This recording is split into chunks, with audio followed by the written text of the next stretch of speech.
Hello दोस्तों, कैसे हो आप लोग? आशा करता हूँ आप सेफ हो अपने घरों में और अच्छे से आपकी फैमिलीज़ का और आपके खुद की हेल्थ का केयर कर रहे हो। अब तक हमने जो देखा था कि हम हमारी हेल्थ को कैसे इम्प्रूव कर सकते हैं, हमारी प्रॉब्लम्स को सॉल्व करने के लिए हमारी प्रॉब्लम सॉल्विंग कैपेसिटी कैसे बढ़ा सकते हैं, ये सारी चीज़ें मैंने आपको बताई थी। आज मैं आपको एक ऐसा फंडा बताने जा रहा हूँ कि जो एक मैथमेटिकल फंडा है। नहीं, डरना नहीं, आपको मैथ्स नहीं सिखाने वाला हूँ। मैं अभी यहाँ पे आपको एक फंडा बता रहा हूँ जिसे कहते हैं कंपाउंडिंग इंटरेस्ट। एल्बर्ट आइंस्टाइन भी कहते थे कि compounding interest is the eight wonder of the world. इसी के ऊपर डायरन हैडी ने एक बुक लिखी थी which call as a compounding effect. जो कि आपकी लाइफ को बहुत बेहतर बना सकता है, आपके बिजनेसेस को अच्छे से रन करने के लिए आपको हेल्प कर सकता है, प्लस आपकी लाइफ में आपको सक्सेस के नए दरवाजे खोल सकता है। डायरन हार्डी अपने बुक में एक चीज़ ये कहते हैं कि सक्सेसफुल लोग और लूजर्स जो होते हैं, अनसक्सेसफुल लोग जो होते हैं, उनके बीच में सिर्फ एक ही चीज़ का फ़र्क रहता है, वो है मेकिंग अ राइट चॉइसेस और रॉन्ग चॉइसेस। जिसने राइट चॉइस किया उनकी बेसिकली अच्छे से प्रोग्रेस हुई, जिन्होंने रॉन्गली चॉइस किए उनको हमेशा अनसक्सेसफुल किया गया, रॉन्ग चॉइस किया उनको रिजल्ट भी मिले। जो आप चॉइसेस बनाते हो उसी का आपको रिजल्ट जो है वो भुगतना पड़ता है। आज हम देखेंगे कि इस बुक में से क्या एग्जैक्टली इफेक्ट होता है। इससे पहले मैं आपको एक स्टोरी बताना चाहूंगा। आपने चेस बोर्ड तो देखा होगा। एक दिन अकबर और बिरबल दोनों चेस खेलने लगे। जब अकबर को पता चला कि मैं जीतने वाला हूँ तो उन्होंने बिरबल को कहा, अगर बिरबल मैं जीतता हूँ तो तुम्हें मुझे कुछ देना होगा। बिरबल ने मुस्कुराते हुए कहा, जहाँ पर आप मेरी जान ले लीजिएगा, आप जो चाहे मांगे हम दे सकते हैं। वही अकबर ने भी कहा कि तुम जो मांगो वो मैं तुम्हें दे दूंगा अगर तुम जीत गए तो। और हुआ भी वैसा। बीरबल जीत गए और उनको पूछा गया कि आपको क्या चाहिए। बीरबल ने कहा, नहीं मुझे को कुछ नहीं चाहिए। अकबर ने फिर भी उनको इंसिस्ट किया कि क्या मुझे बताओ आपको क्या चाहिए। कुछ है, जहाँपना आपने दिया हुआ मेरे पास बहुत कुछ है, तो मुझे और कुछ नहीं चाहिए। अगर आप मुझे देना ही चाहते हो तो मैं जो मांगू आपको वो देना होगा। इसी शतरंज का खेल है, इसमें हर एक खानों में फिट हो ऐसे मुझे चावल के दाने आप मुझे गिफ्ट कीजिए। अकबर हंसने लगा, तुम इतने बुद्धिमान व्यक्ति और तुम ऐसी चीज़ें मांग रही हो। जहाँ पर मैं ये भी कहना चाहूँगा कि जब भी आप मुझे ये कुछ दाने इसमें से दें तो हर खाने में पिछले खाने से दुगना हो। अगर आप देखोगे तो चेस के बोर्ड में ना 64 अलग अलग प्लेसेस होते हैं। हर एक प्लेस में पिछली प्लेस से दुगना रखना है। दैट मीन्स अगर आप पहले प्लेस पे एक चावल का दाना रख रहे हो, दूसरी प्लेस पे आपको 2 चावल के दाने रखने होंगे, तीसरी प्लेस पे आपको 4 चावल के दाने रखने होंगे, उसके अगली प्लेस पे मतलब पाँचवीं खाने पे आपको 16 चावल के दाने रखने होंगे। ऐसे करते करते करते 64वें घर पे जब पहुंचेंगे आप, तो पूरे हमारे भारत वर्ष को जितना चावल लगता है उतना आपको उसको देना पड़ता। विच मीन्स कि ये कंपाउंडिंग इफेक्ट कैसे वर्क करता है उसका एक मैंने आपको एक हल्का सा एग्जाम्पल दिया। हमारी रियल लाइफ से क्या नाता है मैं आपको आज बताता हूँ। पहली चीज़, हम हमेशा छोटी छोटी चीज़ों को इग्नोर करते हैं। अगर आपके चॉइसेस राइट हैं तो आपको रिजल्ट भी बहुत अच्छा मिलता है और रिजल्ट आपको लॉन्ग टर्म में मिलता है। आपको शॉर्ट टर्म रिजल्ट्स अगर आप देखते हो तो उससे आपको बहुत ही ज़्यादा पेन आगे मिल सकता है। ऑथर कहते हैं कि 31 मंथ्स तक आप कोई भी चीज़ अगर फॉलो करते हैं, आप आपके जो भी छोटे छोटे माइन्यूट चेंजेस जो आपने एक रूटीन बनाया है, जैसे मैंने आपको प्रीवियसली वीडियोस में भी बताया था कैसे आप नई हैबिट्स बना सकते हो, कैसे आप आपके नई नई हैबिट्स को इंस्टॉल कर सकते हैं आपके अंदर, और उसी को अगर आप 31 मंथ्स तक फॉलो करते हो तो आपकी आदतों की वजह से आपको ओवरनाइट सक्सेस भी मिल सकता है। और देखिए, रिसर्च के हिसाब से ये कहा जाता है कि आफ्टर 21 मंथ्स और 31 years if the person is following the positive attitude, in that case he will get a overnight success. उनकी ये रिसर्च में उनको ये पता चला था कि जो लोग पॉजिटिवली थिंक करते रहते हैं और पॉजिटिवली चीज़ों को करते जाते हैं, उनके एटीट्यूड में और उनकी जो प्रोग्रेस है उसमें बहुत अच्छा फर्क पड़ता है। एग्जाम्पल के तौर पे समझते हैं, दो रिलेशनशिप मैनेजर्स हैं, एक है रमेश और एक है सुरेश। रमेश ने जो है अपने दो कस्टमर्स एवरी डे कम कॉल करना शुरू किया। Instead of having a good food वो हमेशा जंक फूड खाने लगे। उसके साथ साथ वो अपने फैमिलीज को थोड़ा कम टाइम देने लगे। उसी जगह पे सुरेश ने रोज अपने नए कस्टमर्स से बात करना शुरू किया और अपने पोर्टफोलियो में रोज नए कस्टमर्स से बात कर करके उनसे रेफरेंसेस लेके और लोगों को ऐड करते गए। दूसरी जगह पे और वहीं पे उन्होंने डेली का जो है अपना वॉक शुरू रखा, साथ ही साथ 10 मिनट्स वो एवरीडे मार्केट न्यूज़ रीड करने लगे। उसी के साथ साथ वो अपनी खुद की एक नई लर्निंग स्किल्स को अपग्रेड करने लगे और अपनी फैमिली को भी टाइम देने लगे।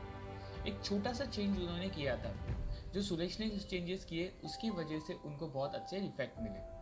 अगर आप देखेंगे तो इसका एग्जैक्टली इफेक्ट क्या होगा, जहाँ पे इन्होंने 2 कॉल्स, जहाँ पे रमेश ने 2 कॉल्स डेली के मिस किए थे, वहीं पे सुरेश ने 2 कॉल्स एक्स्ट्रा किए थे। उससे हुआ ये कि अगर 2 कॉल्स डेली के मिस कर रहे हैं तो 30 डेज में उनसे 60 क्लाइंट्स मिस हो रहे हैं और 31 मंथ्स में उनसे मोर देन 800 क्लाइंट्स को लूज कर रहे हैं। वहीं पे सुरेश ने एवरीडे 2 को एक्स्ट्रा कॉल्स करने की वजह से उनके 1800 क्लाइंट्स नए बने। उनके फैमिली के साथ उनकी रिलेशनशिप अच्छी हुई। रोज़ एक मोटिवेशनल वीडियोस देखने की वजह से उनकी मोर देन बेसिकली देखा जाएगा तो 31 मंथ्स में एवरीडे के 1800 से अबो बुक्स उनके रीड करके हो गए। एवरीडे अपने फैमिली को थोड़ा टाइम स्पेंड करने की वजह से उनकी फैमिली रिलेशनशिप भी अच्छी हो गई। सो इससे हुआ ये कि सुरेश की लाइफ में आफ्टर 31 मंथ्स में बहुत अच्छे चेंजेस दिखे। वही रमेश की लाइफ में हमारे पास बहुत सारे डिजास्टर्स दिखे, जैसे उनके जंक फूड खाने की आदत की वजह से उनको बीमारियों ने जकड़ लिया। उसके साथ साथ उनकी जो रोज अपने क्लाइंट्स को कम कॉल करने की आदत की वजह से उनके बहुत सारे अच्छे क्लाइंट्स निकल गए, जिससे कि उनको जॉब लूज़ करने पे आ गया। तीसरी बात तो उनकी फैमिली को उन्होंने कम टाइम देने की वजह से धीरे धीरे उनकी फैमिली में बेसिकली स्प्लिटिंग होने लगी, वो डिवोर्स तक चला गया। तो ये सारी जो चीज़ें हैं हम देखते हैं कि छोटी है, पर अगर आप लॉन्ग टर्म बेसिस पे देखोगे तो ये बहुत ही बड़ा डिजास्टर मूवमेंट है। आप कहेंगे कि किया क्या जाए, ये सारी सिचुएशंस में ऐसे कैसे कर सकते हैं हम। सो एक सिंपल सा फंडा है सर, बेसिकली 4 चीज़ें होती है जिसको हमें हमारे दिमाग में फिट करना है कि कोई भी चीज़ का रिजल्ट दिखने के लिए टाइम लगता है। अगर आप आज जिम जाना चालू करोगे और इमीडिएटली कल से आपके अगर डोले शोले बन जाएंगे तो आप जिम वापस नहीं जाओगे। बट वही अगर आप कंसिस्टेंटली जिम जाते हो सो आपकी हेल्थ को धीरे धीरे वो इम्प्रूवमेंट देता है। सो हमेशा एक चीज़ ध्यान रखिएगा कि रिजल्ट जो है वो इनविजिबल होते हैं, वो धीरे धीरे दिखते हैं, नॉट इमीडिएट इफेक्ट में आपको रिजल्ट नहीं दिखेंगे। हाँ, फ्रस्ट्रेशन होता है, हाँ, इन सारी चीज़ों को करते करते आपको डीमोटिवेशन फील होगा कि मैं ये क्यों कर रहा हूँ, ये किस लिए कर रहा हूँ। बट आप आपके अगर गोल तक पहुँचना चाहते हो तो एक सिस्टम बनाइए। जैसे मैं हमेशा कहता हूँ कि instead of creating a goals and just thinking about the goal how to achieve this goals, we have to just create a system. अगर आप सिस्टमेटिकली जा रहे हो तो हमेशा उस सिस्टमेटिक जाने की वजह से आप आपके गोल्स जो है वो जल्द से जल्द अचीव कर पाओगे। एक चीज़ ध्यान में रखिएगा कि यही चीज़ों में हमेशा ऐसा होता है कि हम हमारी जो लक्ष्य है उससे डाइवर्ट होते हैं। सो हमें डाइवर्ट नहीं होना है।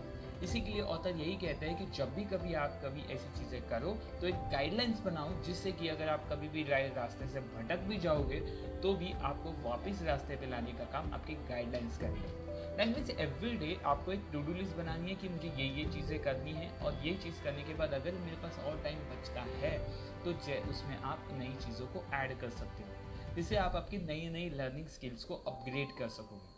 आप जितना आपके खुद के अपने आप को अपग्रेड करोगे उतने आपके चांसेस जो है ग्रोथ के ज़्यादा बढ़ते हैं। आपको हमेशा एक चीज़ ध्यान में रखनी है कि आज अगर आपको दर्द हो रहा है सो कल जाके इसका आपको बहुत अच्छा फल मिलने वाला है। इसलिए हम हमेशा कहते हैं, हमारे यहाँ पे हमेशा कहते हैं कि सब्र का फल मीठा होता है। क्योंकि अगर आपको शॉर्ट टर्म प्लेजर आप लोगे तो उससे आपको लॉन्ग टर्म पेन लगने मिलेगा। बट अगर आप यहीं पे अगर शॉर्ट टर्म पेन लोगे तो आपको लॉन्ग टर्म जो है प्लेजर मिलेगा। मोहम्मद अली हमेशा कहते थे कि मुझे मेरी ट्रेनिंग का हर एक मिनट पेनफुल लगता था, मुझे नहीं लगता था कि मैं ट्रेनिंग करूं, बट मुझे वर्ल्ड चैंपियन बनना था, इसके लिए मैं वो ट्रेनिंग करता था। सो अगर आपको आपकी चैंपियन वाली एटीट्यूड आपको रखना है तो आपको ये चीज़ रखना होगा कि हर चीज़ में पेन होता है, और वो पेन जब तक आप बर्दाश्त नहीं करोगे तब तक आपको प्लेजर मिलेगा नहीं। अभी कभी कभी होता कैसे है मैं आपको बताता हूँ। आज मैंने एक टू डू लिस्ट बनाया, मैंने मेरे फैमिली मेम्बर्स के साथ शेयर किया कि हाँ मैं आज से 2 लीटर पानी एक्स्ट्रा पीना चालू करूँगा, आज से मैं 10 मिनट जो है जल्दी उठ के एक बुक्स रीड करना चालू करूँगा। ये सारी चीज़ें बहुत ईजी लगती है, बहुत ही ज़्यादा ईजी लगती है, पर जब हम करने जाते हैं बॉस तब वो नहीं होता है। क्योंकि हमारा माइंड, जैसे मैंने पहले भी बताया, वो हमारा माइंड एक बहुत ही चालाक और शातिर जानवर है। वो हमेशा आपको कुछ चीज़ें करने से हमेशा रोकेगा। तब आपको उसको ये चीज़ समझानी है कि मैं तुझे कैसे करना है। प्रीवियस वीडियोस में मैंने आपको ऑलरेडी बताया हुआ है कि कैसे आप आपकी हैबिट्स बना सकते हो, कैसे आप आपके माइंड को जो है उस पर्टिकुलर आपके एक टॉपिक पे फोकस करा सकते हो। इसके लिए आपको एक चीज़ ध्यान में रखनी कि जो सबसे ज़्यादा इजी लगता है वो हमेशा इजी होता ही है, ऐसा नहीं है। लास्ट में मैं यही कहूँगा कि सक्सेसफुल एंड अनसक्सेसफुल लोगों के बीच में सिर्फ एक ही चीज़ का फ़र्क होता है, मेकिंग ऑफ चॉइसेस। आप क्या चॉइस करते हो ये आपके ऊपर है, बट आप जब भी कोई भी चीज़ चॉइस करो उसके लिए आप सबसे ज़्यादा से ज़्यादा इंफॉर्मेशन गैदर करो। सो चॉइस इज योर्स। ऑलवेज आपको ये चॉइसेस बनानी है, और जैसे जैसे आप ये चॉइसेस बनाते हैं इसके ऊपर आपकी पूरी लाइफ डिपेंड होती है, आपके फर्दर जो आपके पेन होता है वो डिपेंडेंट होता है। सो आप क्या चॉइस करते हो ये आपके ऊपर है।